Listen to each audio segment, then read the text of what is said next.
NIA 620. Utilización del trabajo de un experto del auditor. Esta NIA trata de las responsabilidades que tiene el auditor respecto del trabajo de una persona o organización en un campo de especialización distinto al de la contabilidad o auditoría, cuando dicho trabajo se utiliza para facilitar al auditor la obtención de evidencia de auditoría suficiente y adecuada. El auditor es el único responsable de la opinión de auditoría expresada, y la utilización por el auditor del trabajo de un experto del auditor no reduce dicha responsabilidad. Si el auditor que utiliza el trabajo de un experto del auditor, habiéndose atendido a lo dispuesto en esta NIA, concluye que el trabajo de dicho experto es adecuado para los fines del auditor,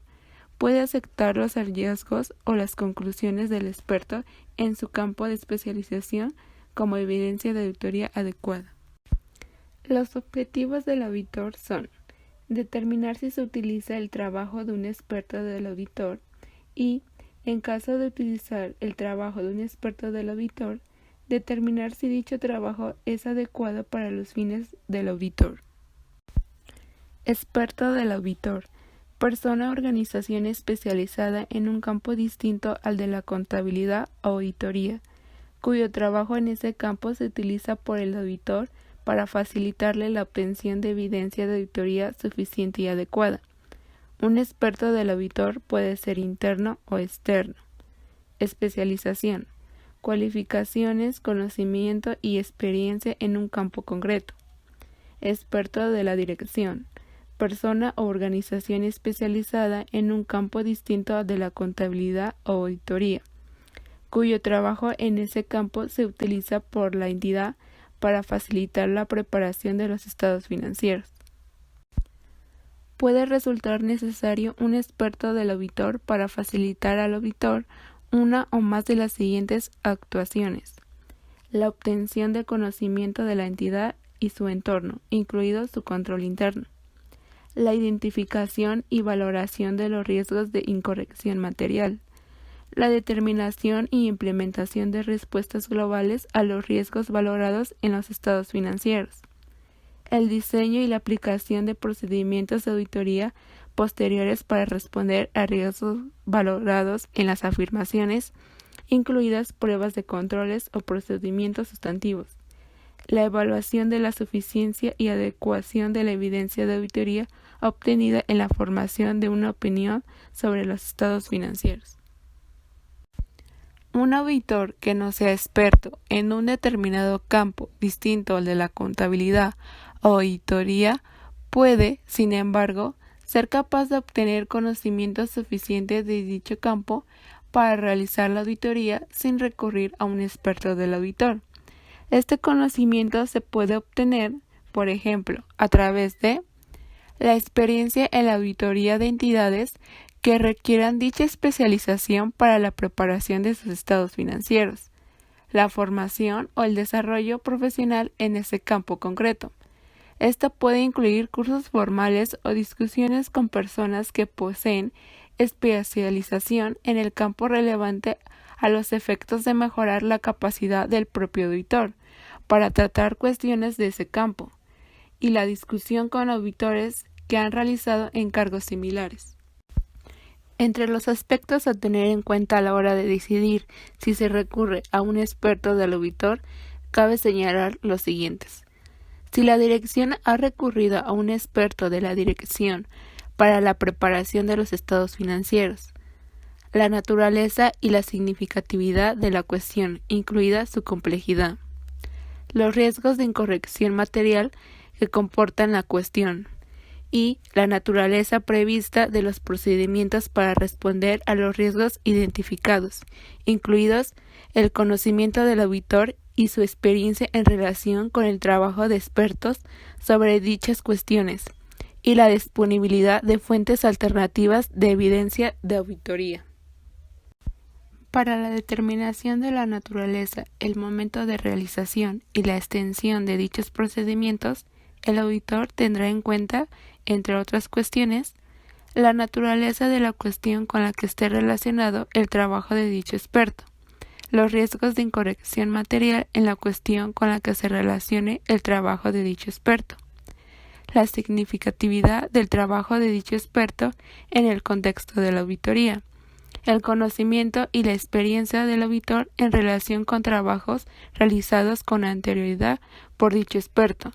y si dicho experto está sujeto a las políticas y procedimientos de control de calidad de la firma de auditoría. El auditor evaluará si el experto del auditor tiene la competencia, la capacidad y la objetividad necesarias para los fines del auditor. En el caso de un experto del auditor, la evaluación de la objetividad incluirá indagar sobre los intereses y las relaciones que puedan suponer una amenaza para la objetividad de dicho experto. La competencia se refiere a la naturaleza y al grado de especialización del experto del auditor. La capacidad se refiere a la aptitud del experto del auditor para ejercer dicha competencia en las circunstancias del encargo. La objetividad se refiere a los posibles efectos que pueden tener el sesgo, los conflictos de interés o la influencia que otros puedan tener sobre el juicio profesional del experto del auditor. La información relativa a la competencia, la capacidad y la objetividad del experto del auditor puede proceder de diversas fuentes, tales como la experiencia personal con trabajos anteriores de dicho experto,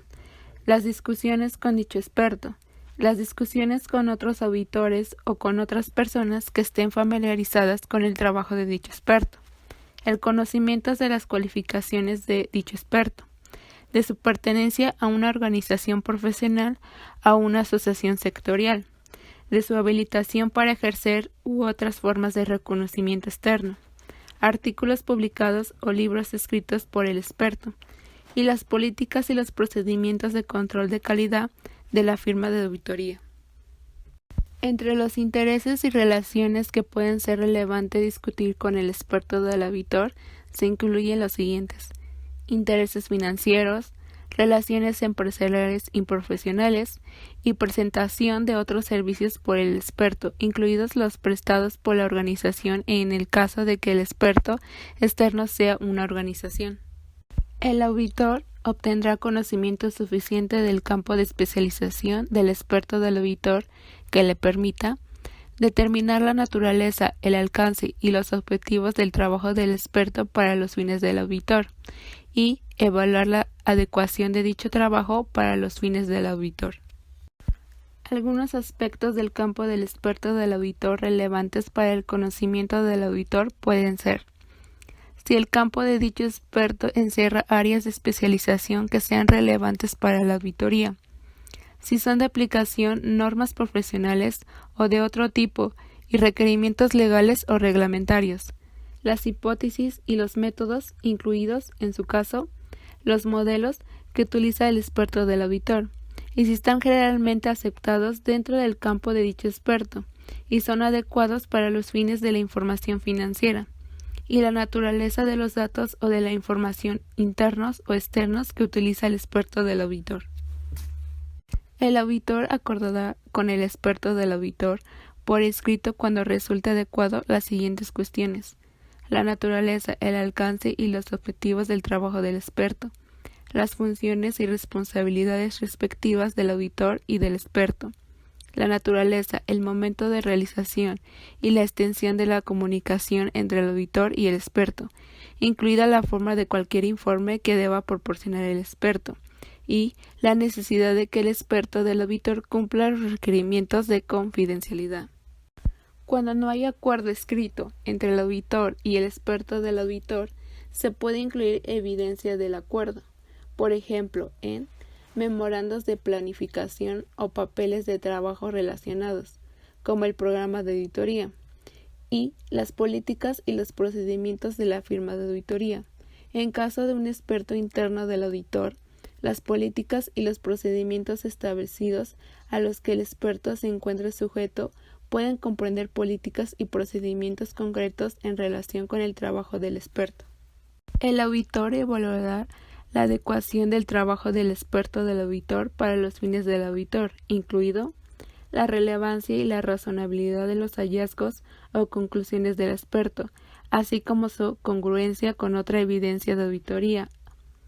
Si el trabajo del experto implica la utilización de hipótesis y de métodos significativos, la relevancia y razonabilidad de dichas hipótesis y métodos teniendo en cuenta las circunstancias. Y si el trabajo del experto implica la utilización de datos fuentes significativos para ese trabajo, la relevancia, integridad y exactitud de dichos datos fuentes. Si el auditor determina que el trabajo del experto del auditor no es adecuado para los fines del auditor, acordará con el experto la naturaleza y la extensión del trabajo adicional que deberá realizar al experto, o aplicará procedimientos de auditoría adicionales adecuadas a las circunstancias. En un informe de auditoría que contenga una opinión no modificada, el auditor no hará referencia al trabajo del experto del auditor, salvo que las disposiciones legales o reglamentarias lo requieran. En algunas circunstancias, puede ser adecuado referirse al experto del auditor en un informe de auditoría en el que se expresa una opinión modificada, con el fin de explicar la naturaleza de la modificación. En tales circunstancias, es posible que el auditor deba obtener el consentimiento del experto del auditor antes de hacer dicha referencia.